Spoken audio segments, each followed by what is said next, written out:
What's going on, everyone? So, the Phoenix Suns traded Kevin Durant to the Houston Rockets, but that trade cannot be finished and finalized until July 6th. And in the meantime, there are all these reports about the Phoenix Suns potentially looking to expand the trade, potentially looking to trade Jalen Green. But then there are some reports, like from Brian Windhorst, for example, that's like, no, they're going to keep Jalen Green, but try to trade Bradley Beal, which I don't see happening, or waive him or buy him out. And then even some reports that are like, hey, they're going to trade, Dillon Brooks, but actually keep Jalen Green, and then some that are like, hey, they might even trade both and try to get some assets and stuff. So who knows what they're going to do. Point is that they have until now in July 6th to kind of figure it all out, right? You get through the draft, all that stuff. It's going to be a lot of moving components, a lot of moving parts this offseason, even removed from the Houston and Suns side of things, right? But Phoenix Suns are looking to expand and, try to maybe get some other pieces or some assets, or some players. And this could, as time goes on, be expanded into more and more teams. You even had teams like the Boston Celtics that wanted to get into the mix and try to see if they could send Drew Holiday somewhere. Well, one of the things that I've talked about very heavily is the Los Angeles Lakers looking to get in on these multi-team deals. Now that you have the kind of framework and deal done as far as the Suns and the Rockets side of things, well, now is where you can find all the other components, right? Because you might have a team that goes, hey, we'll take Jalen Green, right? But then they have players that they need to give up, and maybe Phoenix is like, hey, we don't want that, right? Maybe a team like Miami is like, hey, we'll take Jalen Green, but,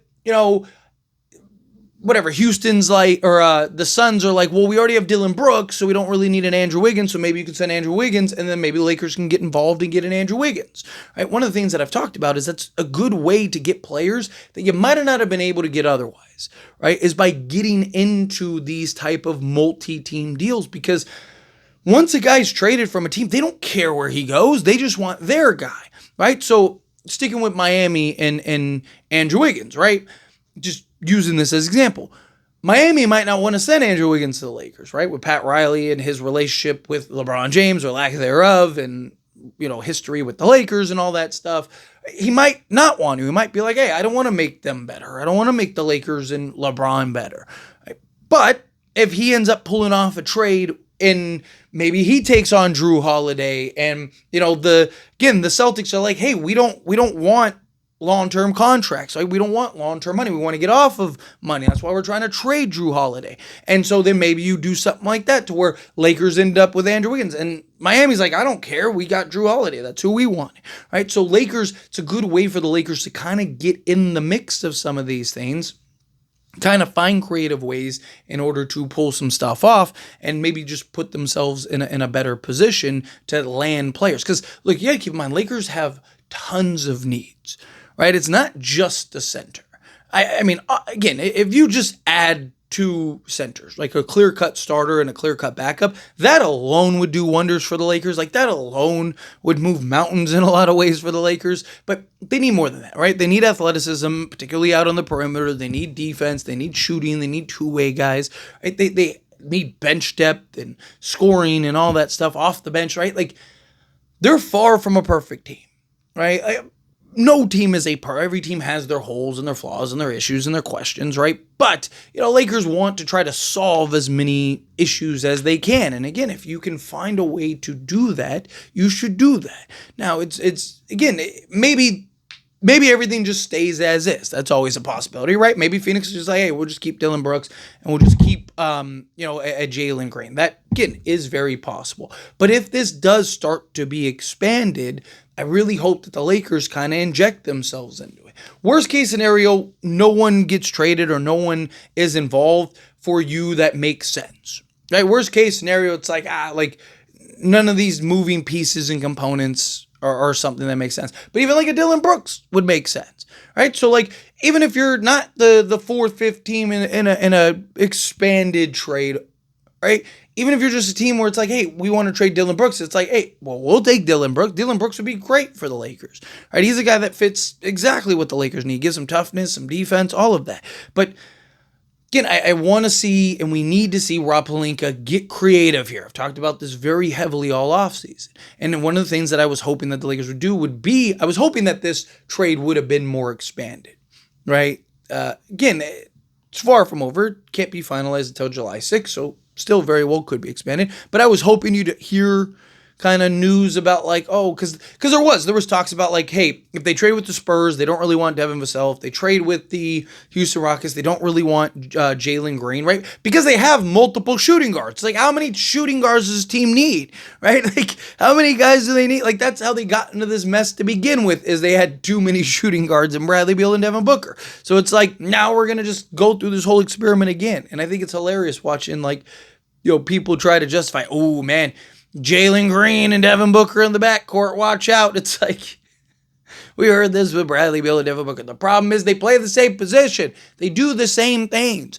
Nothing changes, right? So as soon as they made that trade, there was talks about, hey, they're going to look to trade Jalen Green between now and July 6th. I was like, that makes sense, right? That's what they should be doing, given that what are they going to do? They're going to keep him? Okay, well then trade Devin Booker, right? Like, because I mean, there is that argument that, hey, you just kind of hit the reset button here and build around Jalen Green. Fine, do that. Right? I mean, the problem is they can't fully bottom out because they didn't get any of their picks back in the trade. But moving away from, the Suns and the and the Houston side of things, right? Point that I'm making is that, I'm hoping at least that this continues to get expanded. And even if it's not this move, just trades, period. Right? Like, there's going to be a lot of trades that are going to involve multiple teams, because you're going to have multiple teams that are in kind of this purgatory and have, contracts they need to get off of, or second apron teams. And I do think you're going to have this sort of arms race going on, because Kevin Durant just went to Houston. You're going to have other teams that are going to want to kind of pony up and load up to try to compete with them and these various teams. And then, that creates that kind of snowball effect. You get one or two teams that make a trade or a move that, they feel is like, okay, now that puts us there. Now everyone else goes, ooh, we got to do something to compete. Right? It's why Sacramento decided to completely destroy and sabotage their team, because it was like, why are they signing DeMar DeRozan? They're like, well, we need the offensive firepower to compete in the West. And it's like, no, you didn't. You need to stay the course and go get 3-and-D wings. You had the offensive firepower. You were like a historically great offensive team, right? Like, it's just like, you needed the defensive side of things. But hopefully, the Lakers, again, can be creative, whether it is this trade with Houston and, the Phoenix Suns. I do imagine there are going to be several teams that want to kind of piggyback into this and try to get and maybe moving parts and pieces. Houston got what they want. Houston's not going to care. Right now, if Houston wants to, maybe send out another guy to get another guy or something like that, then yeah, maybe that could happen. But as far as like what, a team like the Phoenix Suns are going to get as far as return-wise goes, like Houston's already done their part. So chances are this isn't going to be anything that has to do with Houston. It would have everything to do with the Phoenix Suns and then them, finding another team or two, right? Do they go and say, hey, we'll take Drew Holiday type thing, where, maybe Boston's giving up assets or whatever to get a Jalen Green, and it's like, hey, we got, at least he's young and we can kind of figure it out type. But we'll see. Anyway, as always, this is a discussion. Pass a question on you. Let me know your thoughts and opinions down in the comments below. What do you think? I feel, what are your thoughts? Do you think that, yes, the Lakers have to and must and should get involved? Do you think, no, stay out of it, let things develop on their own?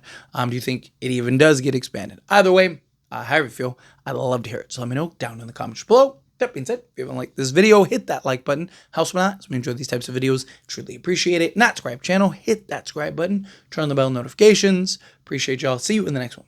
Thank you.